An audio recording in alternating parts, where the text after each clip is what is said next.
Your initial reaction to the news and how bad can this get? Yeah, my initial reaction was that the timing really couldn't have been any worse because we had just got things calmed down from the protest against the embassy, and this is almost certainly going to flame those back up. Now, look, I mean, nobody's going to shed any tears in the United States over Soleimani because he had a lot of American blood on his hand.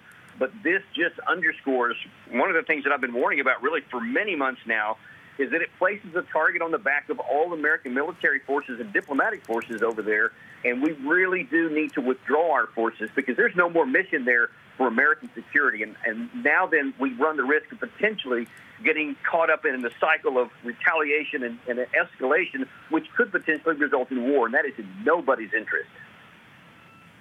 Lieutenant Colonel Davis, you say that the timing couldn't be worse. Are you then saying that President Trump made a mistake in sanctioning this attack?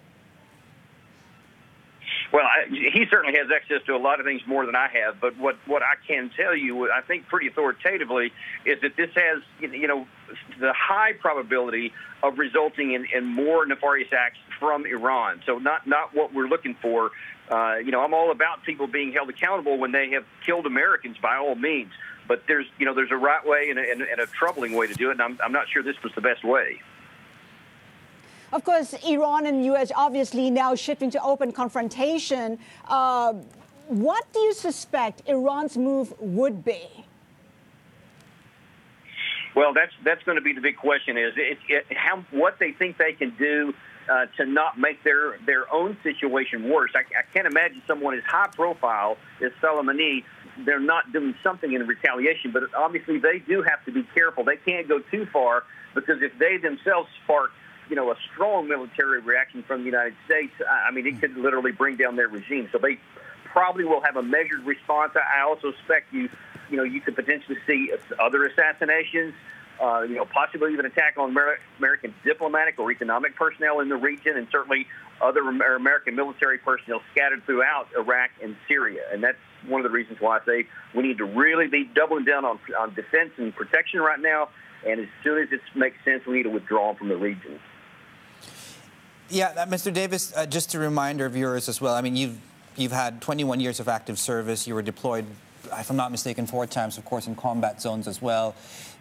I'm not sure if I should be asking you this, but is it I mean, the concept of war and getting into a new regional war is something, I guess, that are on some people's minds right now.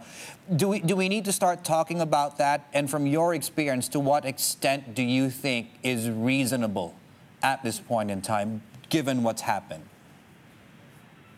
Yeah, I can tell you unequivocally that any war that broke out between the United States and Iran would be tremendously worse than the worst that we've seen in Iraq, since 2003.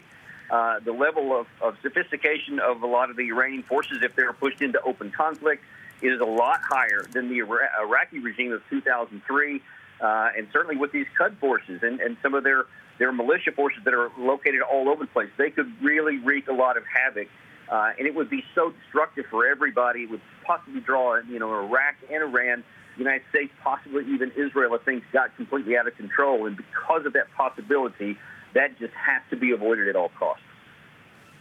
Lieutenant Colonel, we know that Iran has a nuclear program. How quickly can it ramp up? How quickly can it accelerate that program? Well, according to some of the CIA estimates that I've seen, they say that if they, really pressed and went all out, it could be as soon as a year. But I'm not sure that that's in their interest to do, not because they care what we think, but if they openly were, directly going after a nuclear program, of course, we could knock it out with airstrikes, pretty punishing airstrikes in short order. So I think they'll be careful about doing that, but that is something that could happen if they decide they want to press the issue. I got to ask you what the political implication is. It's an election year, quite literally. We moved into 2020 a couple of days ago. Does the prospect of presidential elections, should that even factor in the appetite for troops on the ground? Just your thoughts and your experience within that sphere. Yeah, well, it certainly shouldn't. I mean, historically, foreign policy, all the disputes between the Republican and Democratic parties ends at the water's edge, and they're usually of one mind on this. And it remains to be seen, what the Democratic Party will do. A lot of it's going to depend upon what happens from here on out. Does this thing spiral out of control? Is there even more American casualties, or does the situation calm down? Maybe Iran gets the message and they actually back down, and there's more stability. I mean, that's at least theoretically possible, which could play to the president's personal benefit or political benefit there. But he was elected in large measure by millions of Americans who were tired of these forever wars and wanted to get out of it, and he's been talking about that for literally almost 3 years now. And I think Americans really want to see if he's going to do that, and this seems to be going in the opposite direction, at least potentially. But if it works out where it, makes Iran back down, then he'll be seen as, as a big hero, and it'll probably help him. But if it goes the other way, it won't work out very well.